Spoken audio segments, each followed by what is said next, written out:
The reporters collective आणि अल जझीरानं नुकत्याच प्रकाशित केलेल्या एका वृत्तानुसार भारतातील सार्वजनिक क्षेत्रातील नावाजलेल्या बँकांपैकी एक असलेल्या बँक ऑफ बडोदाच्या ॲपमध्ये बँकेच्या कर्मचाऱ्यांनी छेडछाड केली आणि खातेदारांना सुमारे 22 लाख रुपयांचा गंडा लावला. त्यानंतर भारताच्या मध्यवर्ती बँकेनं म्हणजेच रिझर्व्ह बँक ऑफ इंडियानं करायला लावलेल्या अंतर्गत लेखापरीक्षणादरम्यान बँकेनं हा घोळ मान्य केलाय आणि बँकेचे अधिकारी तो लपवण्याचा प्रयत्न करत असल्याची माहिती सुद्धा समोर आलेली आहे.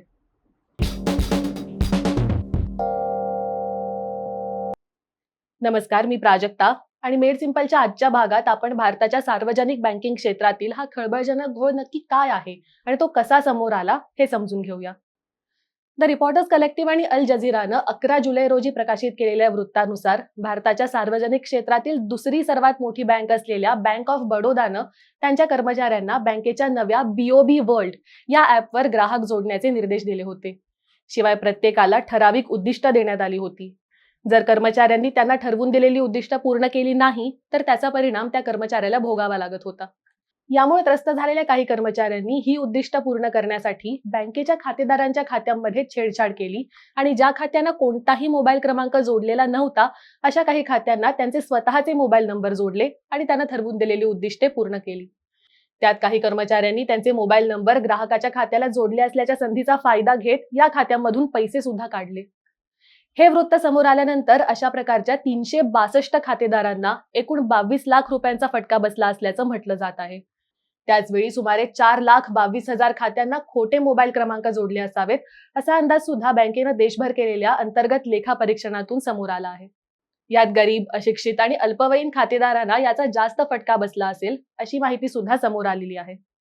बँकेचा ॲप अशिक्षित आणि अल्पवयीन खातेदारांसाठी नाहीये, मात्र असं असून सुद्धा त्यांच्या नावावर ॲपमध्ये काही खाती काढण्यात आली होती. जुलै महिन्यात झालेल्या गौप्यस्फोटानंतर भारतीय रिझर्व्ह बँकेनं बँक ऑफ बडोदाला याबाबत चौकशी करण्याचे आदेश दिले होते. तेव्हा बँकेच्या उच्च अधिकाऱ्यांनी मोबाईल क्रमांक नोंदणीत झालेली गडबड मान्य केली आणि अंतर्गत लेखापरीक्षण करण्याचे आदेश दिले. या अंतर्गत लेखापरीक्षणात बँकेच्या एका शाखेतील कर्मचारी दुसऱ्या शाखेचं लेखापरीक्षण करतात. मात्र प्रादेशिक अधिकाऱ्यांनी लेखापरीक्षण करत असलेल्या कर्मचाऱ्यांमध्ये साटलोट घडवून आणलं असल्याचं सुद्धा एका कर्मचाऱ्याने मान्य केलं असं या वृत्तात म्हटलेलं आहे. या प्रकरणाची चौकशी केल्यानंतर समोर आलेल्या माहितीनुसार बँकेतील काही खात्यांना बँकेचे अधिकारी, कनिष्ठ कर्मचारी आणि काही बिझनेस प्रतिनिधींचा क्रमांक जोडण्यात आलेला आहे. बँकेच्या नियमानुसार एक मोबाईल क्रमांक जास्तीत जास्त 8 खात्यांना जोडण्याची परवानगी आहे. मात्र असं असताना सुद्धा काही ठिकाणी एक क्रमांक 10 ते 60 खात्यांना जोडला गेलेला आहे. काही खात्यामध्ये ग्राहकानं खातं खोलताना दिलेला क्रमांक आणि खात्याला जोडलेला क्रमांक हा सुद्धा वेगवेगळा असल्याचं दिसून येत आहे. शिवाय काही ज्या खातेदारांनी त्यांचं खातं खोलताना कोणताही क्रमांक दिलेला नव्हता त्या खात्यांना अनधिकृत पद्धतीने वेगळे मोबाईल नंबर जोडले गेलेले आहेत. त्यानंतर बँकेनं या खात्यांवरून मोबाईल बँकिंगची सुविधा बंद केलेली आहे. मात्र एकीकडे बँकेचं सर्वोच्च नेतृत्व झालेल्या चुका मान्य करत असताना, सुधारणा करण्याची गोष्ट करत असताना प्रादेशिक कार्यालयातून मात्र सदर प्रकरण दाबण्याचे प्रयत्न होत असताना दिसत आहे असा नवा गौप्यस्फोट द रिपोर्टर्स कलेक्टिव्हने केलेला आहे. त्यानुसार अधिकाऱ्यांकडून कर्मचाऱ्यांना खोटी कागदपत्र तयार करायला लावून प्रकरण दाबण्याचे प्रयत्न केले जात असल्याचं म्हटलं जात आहे. त्यानुसार काही ठिकाणी मोबाईल बँकिंगसाठी ग्राहकांकडून घेतल्या जाणाऱ्या फॉर्मवर खोट्या सह्या किंवा अंगठा मारून खोटी कागदपत्र तयार करण्यासाठी अधिकाऱ्यांकडून कनिष्ठ दर्जाच्या बँक कर्मचाऱ्यांवर सुद्धा दबाव आणला जात असल्याचं समोर आलेलं आहे. अशा बनावट कागदपत्रांमध्ये बऱ्याच त्रुटी दिसून येत आहेत. काही ठिकाणी आधीच्या तारखेची कागदपत्र तयार केलेली आहेत आणि संबंधित खातेदारानं त्यांच्या खात्यांवर मोबाईल बँकिंग सुरू करण्याची मागणी केली होती असं दर्शवण्याचा प्रयत्न केला जात आहे. तर काही ठिकाणी मोबाईल क्रमांक बदलण्यासाठी ग्राहकांकडून घेण्यात येणाऱ्या अर्जाच्या खोट्या प्रती बनवून खात्याला जोडलेला क्रमांक त्यांचाच होता असं भासवण्याचा प्रयत्न केला जात आहे. याशिवाय काही अधिकाऱ्यांकडून त्यांच्या ग्राहकांना फसवून किंवा त्यांच्यावर दबाव आणून त्यांच्याकडून अशा प्रकारच्या अर्जांवर सही घेऊन बनावट कागदपत्र बनवण्याचा सुद्धा प्रकार झालेला दिसतोय. घाईघाईत केलेल्या अशा उद्योगांमुळे अनेक अर्ज चुकीच्या पद्धतीने भरले गेलेले आहेत. काही ठिकाणी अर्जांवर सही आहे पण मजकूर नाही, तर काही ठिकाणी अर्जांवर बाकी सर्व मजकूर आहे पण सही नाहीये. ज्या खात्यांच्या बाबतीत बँकेच्या नोंदीत खातेदाराने सही केली आहे त्या खातेदाराने त्याच्या अर्जावर मात्र अंगठा दिला असल्याची सुद्धा विसंगती दिसून येत आहे.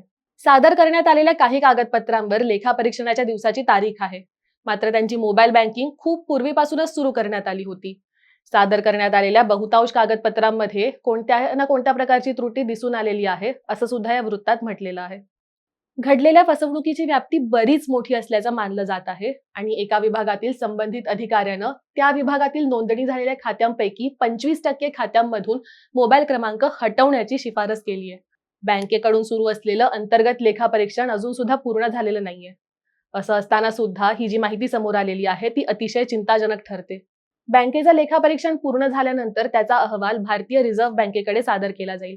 त्यानंतर रिझर्व्ह बँक पुढची कारवाई करेल. या झालेल्या प्रकारासाठी रिझर्व्ह बँक बँक ऑफ बडोदावर मोठा दंड आकारू शकते. त्याचा विपरीत परिणाम तिथल्या अधिकाऱ्यांना भोगावा लागू शकतो. त्यामुळे या प्रकरणाची व्याप्ती कमी करण्याचा प्रयत्न अधिकाऱ्यांकडून होत आहे.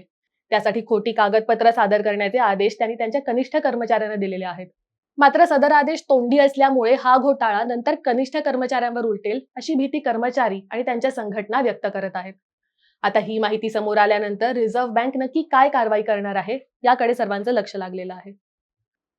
हा रिपोर्ट द रिपोर्टर्स कलेक्टिव्ह या माध्यम संस्थेने आपल्या समोर आणलेला आहे. ही एक स्वतंत्र माध्यम संस्था आहे. यासाठीची शोध पत्रकारिता त्यांनी केलेली आहे.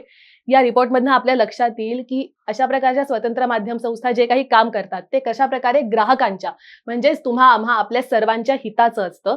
त्यामुळेच द रिपोर्टर्स कलेक्टिव्ह असेल, द वायर असेल, इंडी जर्नल असेल यासारख्या ज्या वेगवेगळ्या स्वतंत्र माध्यम संस्था आहेत त्यांना तुम्ही नेहमीच सहकार्य करा. आर्थिक तसंच इतर सर्व प्रकारचं सहकार्य करा आणि त्यासाठी इंडी जर्नलला सहकार्य करण्यासाठीची लिंक आम्ही या व्हिडिओच्या डिस्क्रिप्शन मध्ये सोडलेली आहे. त्यावर नक्की क्लिक करा.